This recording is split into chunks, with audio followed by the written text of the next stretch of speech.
পানির মতো পাগল হইয়া কারা মাহফিলের আয়োজন করেছো, তোমাদের জীবন ধন্য হইয়া গেছে।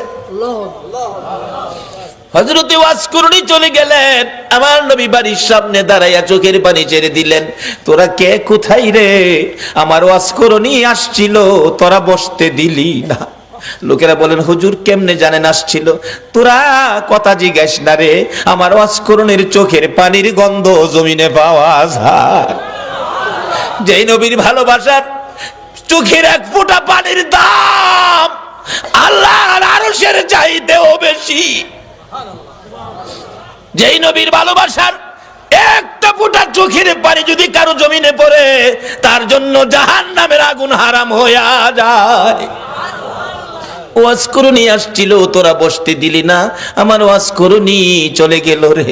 ওয়াসকুরনি আর কোনোদিন নবীর সাথে দেখা হয় নাই। যেদিন আমার নবী জগৎ ছেড়ে চলে যাবেন, মদিনার রওজা পাকে শুয়ে যাবেন, তার আগে আগে আবু বকর, ওমর সাহাবীরা জড়ো হয়ে তাদের একটা আলোচনা শুরু হয়ে গেল। আমার নবী দুনিয়ার থেকে বিদায় হলে নবীজির জুব্বা মুবারক নিশ্চয়ই আবু বকর পাবে। আবু বকর আমার নবীকে বড় ভালোবাসতেন।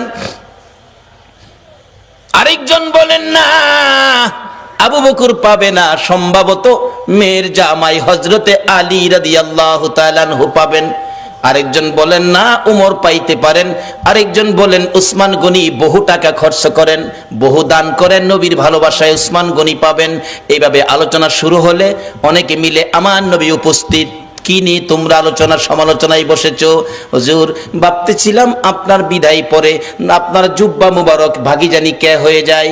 আমরা কেউ ভাবছি ওমর পাবে, কেউ ভাবছি আবু বকর পাবে, কেউ ভাবছে উসমান গনি পাবে, কেউ ভাবছে হযরত আলী পাবে। আমার নবী দুইটা চোখের পানি জর্জর করে ছেড়ে দিয়ে কান্দে, সাহাবীরা রে আমার জুব্বা মুবারক তোমরা কেউ পাবি না, আমার জুব্বা পাবে আমার ওয়াসকুরনি রে। সাহাবীরা একজন আরেকজনের দিকে তাকাই, এটা আবার কোন শব্দ নবীজি ব্যবহার করলেন? ওয়াসকুরনি নামে কোনোদিন কাউরে আমরা দেখি নাই। কে সেই ব্যক্তি? জীবনে কোনোদিন আসতে দেখি নাই, আমাদের সাথেও দেখা হয় নাই। এটা কেমন পাগল রে, জীবনে দেখা নাই, জুব্বা পেয়ে গেল। আমার ওয়াসকুরনি যদি নবীর ভালোবাসায় জীবনে দেখা নাই, নবীর জুব্বা পেতে পারে। আমার মন বলে আজকে যারা মিলাদুন নবীর আয়োজন করে এই নবীর ভালোবাসায় বসে আছো গো, আপনাদের সঙ্গে আমার নবীর স্বপ্নের দিদার হইয়া যাবে। আল্লাহ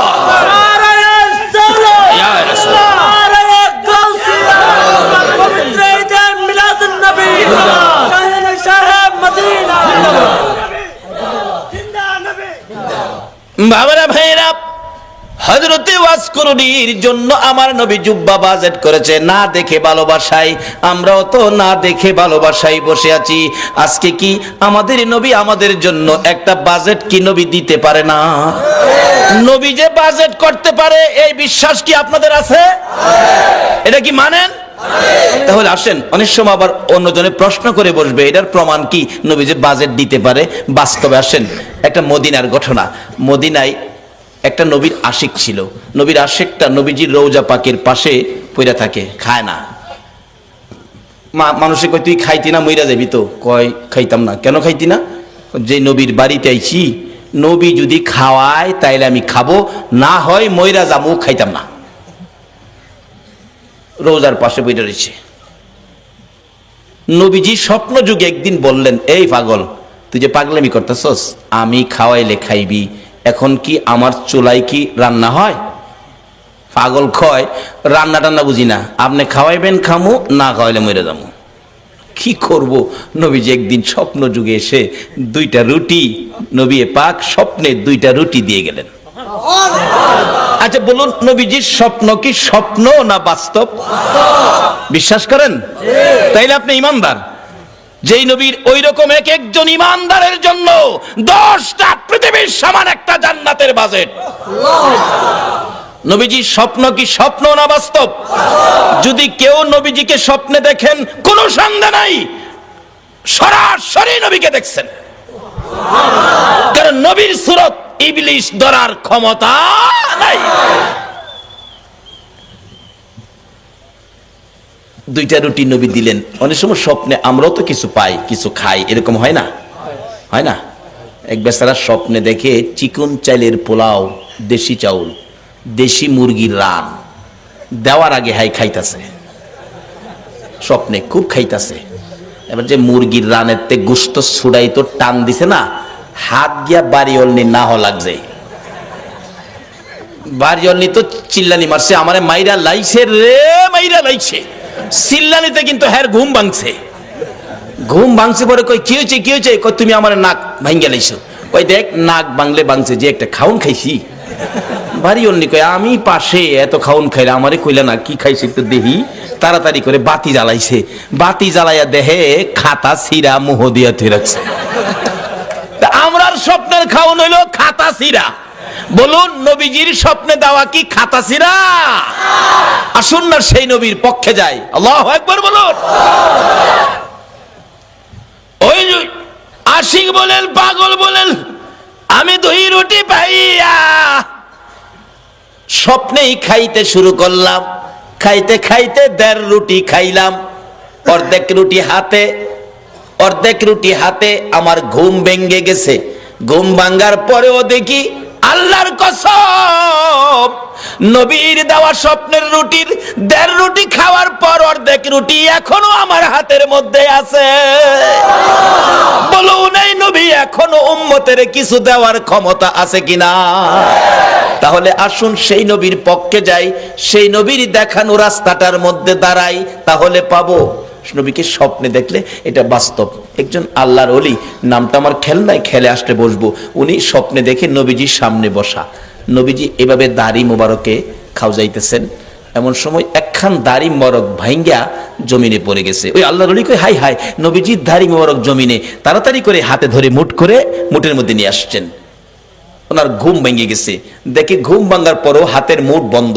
মুঠ খুলে দেখে নবীজির দাড়ি মোবারক। ছিল স্বপ্ন, এখন বাস্তব।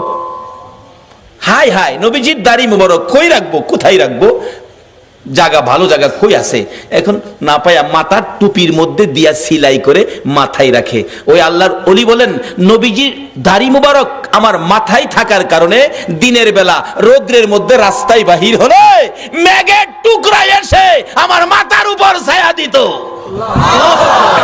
আজকে সে নবীর পক্ষে যতদিন মুসলমান না যাবে ততদিন পর্যন্ত বিপদ থেকে বাঁচতে পারবে না। বিপদ থেকে বাঁচার একটাই পথ, সেই পথটা হলো নবী মুহাম্মদুর রাসূলুল্লাহর পথ। যে নবী স্বপ্নে দিলে এখনো দিতে পারে, আচ্ছা সে নবীর পক্ষে আমরা যারা বসে আছি, নবীজি কি আমাদের কিছু দিতে পারে না? তাই বলতেছিলাম, ওয়াজ করুনি নবীর ভালোবাসায় কি পাইতেছে দেখেন। আর আপনাদের জন্য কি বাজেট, আমার ওয়াজ করুনিকে আমার জুব্বা মুবারক তোমরা দিয়ে দিও। আবু বকর উমর প্রশ্ন করে বসলেন, হুজুর ওয়াজ করুনি কে, কোথায় থাকে, পরিচয় কি? আমার নবী চোখের পানি ছেড়ে দিলেন, ও আমার সাহাবীরা শোনো, ওয়াজ করুনি পরিচয় হলো নাম জিগাইলে নাম বলবে না, ঠিকানা জিগাইলে ঠিকানা বলবে না, কিন্তু বুঝবে কেমনে? তার হাতের মধ্যে সাদা অল্প একটু দাগ আছে, এই দাগটা দেখলেই বুঝবি ইনি হলেন আমার ওয়াজ করুনি। লম্বা ঘটনা। আবু বকর ওমর লইয়া, মতান্তরে আবু বকর হযরত আলীকে লইয়া নবীজির জুব্বা মুবারক নিয়ে পাহাড়ে পাহাড়ে ঘুরে ওয়াজ করুনির খবর পাই না। বাবারা ভাইরা, ও বাবারা ভাইরা, আসুন না নবীর আশিক কিভাবে পরিচয় পাওয়া যায়। যাইতে যাইতে কোথাও পাই না, রাখালেরা রে ওয়াজ করুনি নামে কোনো পাগল তোমরা দেখছনি? রাখালেরা বলেন, আপনার নাম কি? আবু বকর। ও আবু বকর, ওয়াজ করুনি চিনি না। ওই সামনের পাহাড়ের উপরে নির্জনে একটা পাগল বসে থাকে, নাম কি আমরা জানি না। দৌড়ে গেলেন, দুইজন প্রশ্ন করেন, আপনার নাম কি? আমার নাম জিগেলেন, আমি তো আল্লাহর বান্দা। তাইলে কিছুটা ইঙ্গিত পাওয়া গেছে। আরে আপনার নাম কি? আরে বাবা নামটা কি দরকার, আমি আল্লাহর বান্দা, আমি কি মিথ্যা বলছি? কয় না, নামটা বলেন। আমি আখিরি নবীর উম্মত।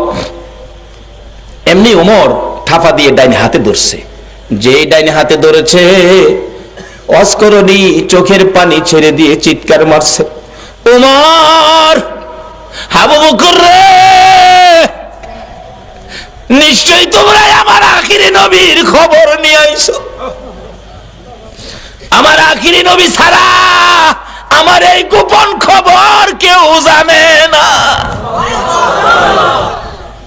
আমার নবীর খবর কি? আমার নবী বুঝি দুনিয়ায় নাই রে। ও আবু বকর ওমর দুইজনে মিলে প্রশ্ন করেন, কিভাবে জানেন আপনি? কত সম্পর্ক ছিল, জীবনে কোনোদিন দেখে নাই। কারা গো এই নবীর মিলাদুন নবীর আয়োজন করেছো, নবীর ভালোবাসার রশি মদিনার সাথে লাগাইছো, নিশ্চয়ই তোমাদের সাথে একদিন আমার নবীর স্বপ্নের দিদার হয়ে যাবে। আবু বকর ওমর ডাকে, ও ওয়াজ করনি? নাই রে, আমার নবী দুনিয়ায় নাই। এই জুব্বা মোবারক তোমার জন্য বাজেট করেছে। ওয়াজ করনি বলেন, আমার জন্য জুব্বা নিয়ে আসছো, এই জুব্বা আমি কেমনে রাখবো রে? আমার নবী নাই, আমি নবীর উম্মতের জন্য কি করব? আবু বকর ওমর প্রশ্ন করেন, আমরা আপনাকে কোনোদিন দেখি নাই, এত বড় বাজেট, এত বড় সম্পর্ক কিভাবে করলেন? আবু বকর ওমর দুইজনে প্রশ্ন করলে হযরতে ওয়াজ করনি ডাকে, আপনারা কি নবীকে ভালোবাসেন? হ। আপনারা ভালোবাসার কি প্রমাণ আছে আমাদের দেখান তো। কথা কয় না, কি প্রমাণ আছে? নবীজির উহুদের জমিনে দুইটা দান মোবারক ভেঙেছে, আপনারা কি জানেন? হ জানি। দেখি আপনারা হা করেন। হা করলে, ও আবু বকর ওমর রে, নবীর দান নাই, তোমাদের মুখে দান দেখা যায় রে। কেমন ভালোবাসো? আমি ওয়াজ করণীর মুখের দিকে তাকাইয়া দেখো, আমার মুখে একটা দাঁতও নাই। যেদিন শুনেছি আমার নবীর মুখে দাঁত ভেঙেছে দুইটা, আমি পাহাড়ে বসে পাথর দিয়ে ভাঙলাম দুইটা। উপরের দাঁত ভেঙে ভাবলাম উপরের দাঁত না নিচের দাঁত, নিচের থেকে ভাঙলাম দুইটা। এই দুইটা না হইয়া যদি ডান দিকের হয়, ডান দিক থেকে ভাঙলাম দুইটা। ডান দিকের উপরে না হইয়া যদি বাম দিকের দুইটা হয়, বাম দিকের ভাঙলাম দুইটা। এইভাবে আমি ওয়াজ করনি নবীর ভালোবাসায় ভাঙতে ভাঙতে 32টা দাঁত ভাঙলাম রে। নবীর ভালোবাসায় সবগুলো শেষ করে দিলাম। এবার আবু বকর ওমর বলেন, ও ওয়াজ করনি, বুঝেছি তোমার ভালোবাসায় নবী খুশি হইয়া তোমাকে জুব্বা মুবারক বাজেট দিয়েছে।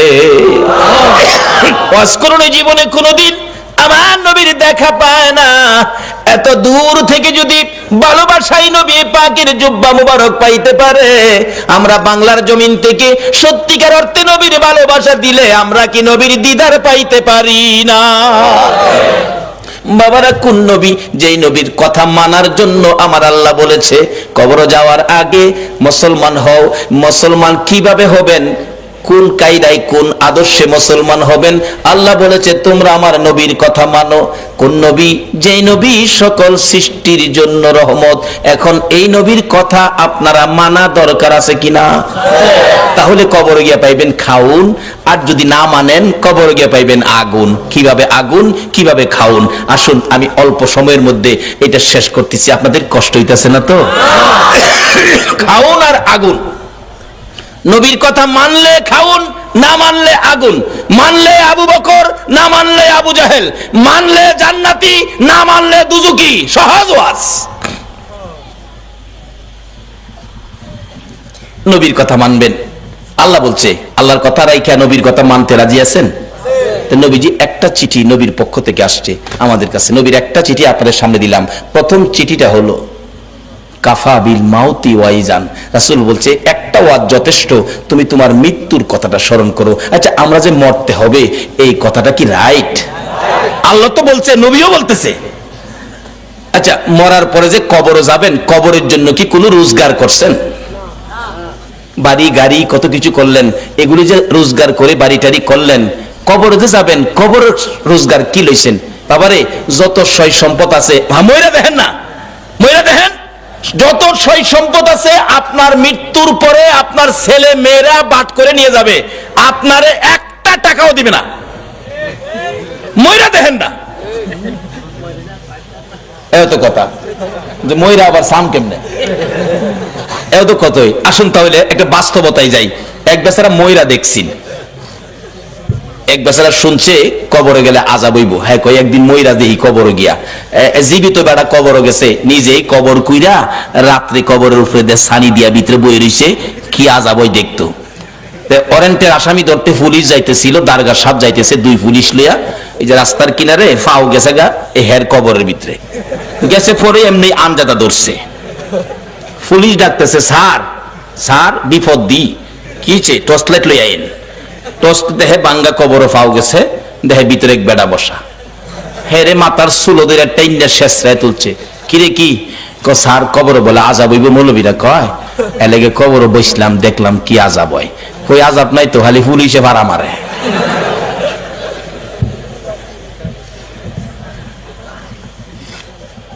পরে আমজাদা ধরলাম, পরে দেখলাম যে চুলো দুইটা টাইনা তুললেন, এই তো আর আজাব কই।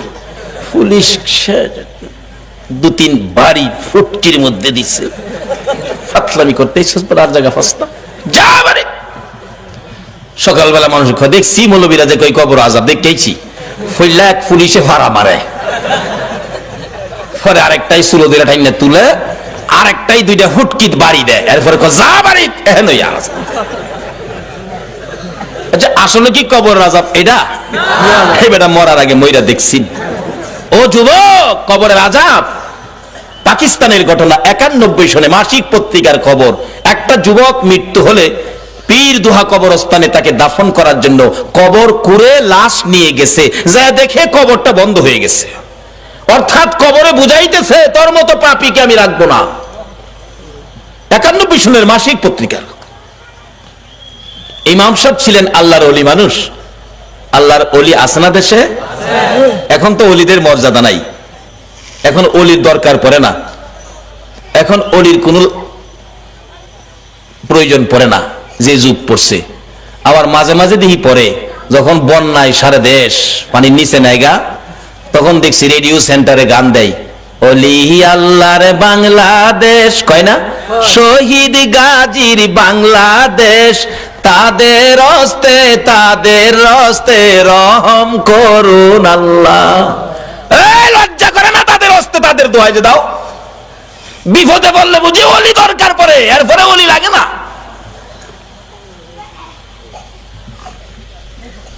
মুসলমানদের 3টা শক্তি, একটা হলো তাওহীদ, আর একটা হলো রিসালাত, আর একটা হলো বেলায়াত। বেলায়েতের শক্তির হাতগুলি কত পাওয়ার, এই হাতগুলি কেন বন্ধ করা হলো? এই জন্যই বাংলার মুসলমান বিপদে পড়ল। তার আগে নবীর চিঠি হাতে নেন, নবীর চিঠি। আর দুনিয়া ও মাজরাতুল আখিরা। বাবারে যুবক, দুনিয়ায় বন্ধুর চিঠি পাইলে 3 বার করে পড়ো বন্ধুর চিঠি। বান্ধবীর চিঠি পাইলে দরজা বন্ধ করে পড়ো ওই নবীর চিঠি পড়ো, যেই নবী 63 বছর জিন্দেগি উম্মতি উম্মতি বলে কাঁদছে, এখনো সোনার মদিনায় শুইয়া শুইয়া আমার নবী 24 ঘন্টা উম্মতি উম্মতি বলে কান্দে। বলুন, এই নবীর পক্ষে থাকা আমাদের দরকার আছে কিনা? বাবারা ভাইরা, এই নবীর চিঠির মর্যাদা যদি দিতে পারেন, ভাগ্য ভালো হয়ে যাবে। চিঠির মর্যাদা দিয়েছেন ওমরের জীবনী খুলুন। হযরত ওমর নবীর চিঠি নয়, নবীর আদুরের নাতি ইমাম হুসাইন রাদিয়াল্লাহু তাআলা আনহুর চিঠির মর্যাদা দিয়ে ওমরের জীবন তো ধন্য হয়ে গেল। হুসাইনের চিঠির মর্যাদা দিয়ে যদি ওমরের জীবন ধন্য হয়, নবীর চিঠির মর্যাদা দিলে বলুন আমাদের জীবন ধন্য হবে কিনা? ওমর নবীর চিঠি নয়, আদুরের নাতি হুসাইনের চিঠির মর্যাদা কিভাবে দিয়েছেন? হুসাইন, ওমর যখন মদিনার রাষ্ট্রপতি, হুসাইন এবং ওমরের ছেলে আব্দুল্লাহ 2 জন খেলাধুলা করতে যাইয়া এক পর্যায়ে হুসাইন বলে ফেললেন ওমরের ছেলেরে, গোলামের বাচ্চা গোলাম। আব্দুল্লাহ কয়, হুসাইন আমারে গোলামের বাচ্চা গোলাম কইছেন? হ্যাঁ, বুঝছেন আমার বাবা রাষ্ট্রপতি। বাগেরে থাপ্পড় দেয়, চিনেন না আমার বাবারে? বাড়িতে গিয়ে কয়, আব্বা ওমর কি? হুসাইন আমারে কয়, আমি বলে গোলামের বাচ্চা গোলাম। আপনি বলে বড় গোলাম, আমি বলে বাচ্চা গোলাম। ওমর হাসে, আব্বা আপনি হাসেন, বিচারটা করতে হবে। ওমর ডাকে, ও আব্দুল্লাহ, যার বিরুদ্ধে বিচার দিয়েছ তার বিচার করার ক্ষমতা আমার নাই। আব্দুল্লাহ, যেই নবী সেজদায় গেলে হুসাইন নবীর ঘাড় মোবারকে বসে থাকে, হুসাইন ঘাড় মোবারকে বসে থাকলে আমার নবী নামাজের তাসবিহ 5 বার 7 বার 9 বার 11 বার হুসাইন নামে না। নবী চাইলেন নামাইতে, কেন? আল্লাহ নি প্রশ্ন করে বসে, বন্ধু গো, নামাজের সেজদায় গিয়ে নাতি কাঁধে লইয়া পড়ে আছো, নাতি পাইয়া কি আমি আল্লাহর কথা ভুলে গেছো? চাইছিলেন ঘাট থেকে নামাবেন, এমনি সময় আমার আল্লাহ বলেন, জিবরাইল রে, আমার বন্ধুর কানে খবর দে, হুসাইন আমার বন্ধুর ঘাড়ে বসা আছে, আমি আল্লাহর কাছে বড় ভালো লাগে, যতক্ষণ পর্যন্ত হুসাইন ইচ্ছা করে না নামবে রে, ততক্ষণ পর্যন্ত যেন আমার বন্ধু সেজদায় পড়ে থাকে। এই হুসাইনের বিচার করার ক্ষমতা আমি উমরের নাই। না বাবা, বিচার করতে হবে, যাও, জুমার দিন বিচার হবে মসজিদে নববীতে। ওমর রাষ্ট্রপতি মিম্বরে উঠে ঘোষণা দিলেন, হুসাইন আছেন? হ্যাঁ। আমার ছেলেরে গোলামের বাচ্চা গোলাম কইছেন? হ্যাঁ কইছি। তা আমি তো রাষ্ট্রপতি, আমি তো কোনো গোলাম না, আমারও গোলাম কইলেন, ছেলেরে বাচ্চা গোলাম কইলেন, কই গোলামি করলাম? ও ইমাম হুসাইন আঙ্গুল ইশারা করে বলে, ওমর, আমার সামনে বড় কথা কইেন না, আপনি কি আমার নানার গোলামি করেন নাই?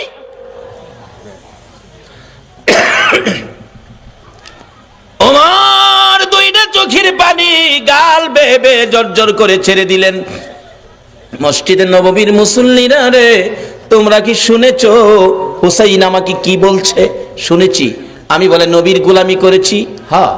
হুসাইন পারবেননি এই কথাটা কাগজে লিখে দিতে? পারবো। আমি দেখছি যেটা পারবো না। আমার নানার গোলামি করেছে ওমর, তাই ওমরের ছেলের গোলামের বাচ্চা গোলাম গালি দিলাম। ওমর এই চিঠিখানি হাতে লইয়া ডাকে, মসজিদের নববীর মুসল্লিরা রে, আমি নবীর গোলামি করেছি, প্রমাণ দিয়েছে ইমাম হুসাইন, আমি ওমর আর কোথাও কোনো ভয় করি না। ওমর বলেন, হুসাইন বলেছে আমি নবীর গোলামি করেছি আর আমি ভয় পাই না, নবীর গোলাম হইয়া কবরে যাব। ও মুসল্লিরা, আমি ওমর যদি মৃত্যুবরণ করি, হুসাইনের চিঠির মর্যাদা দিলেন ওমর, আমি ওমর যদি মৃত্যুবরণ করি, আমার কাফনের ভিতরে ঢুকাইবার আগে হুসাইনের লেখা চিঠি রে, নবীর গোলামি করেছি, আমার হাতের মধ্যে দিয়ে, আমার হাতটা কাফনের মধ্যে দিয়ে দিও। আমার আল্লাহ কই, ওমর রে, আমার নবীর আদরের নাতি হুসাইনকে ভালোবাসা দিলে, আমার নবী মদিনার রওজাত থেকে বলুন এই ভালোবাসার খবর পাইছে কিনা? হুসাইনের চিঠির মর্যাদা দিয়ে ওমরের অবস্থা কি? ওমর রাষ্ট্রপতি, মসজিদে নববীর মধ্যে নামাজের ভিতরে ওমরের কলিজার মধ্যে ছুরির আঘাত করেছে, জামাতের মধ্যে ওমর ঢলে পড়ে গেছে, রক্তে মসজিদে নববী লাল লাল হয়ে গেছে, মুসল্লিদের পায়ের নিচে জামাতের মধ্যে রক্ত যাইতেছে, মুসল্লিরা নামাজের মধ্যে চিৎকার মারছে, কার রক্ত রে? মসজিদে নববী লাল হয়ে গেছে। ওমর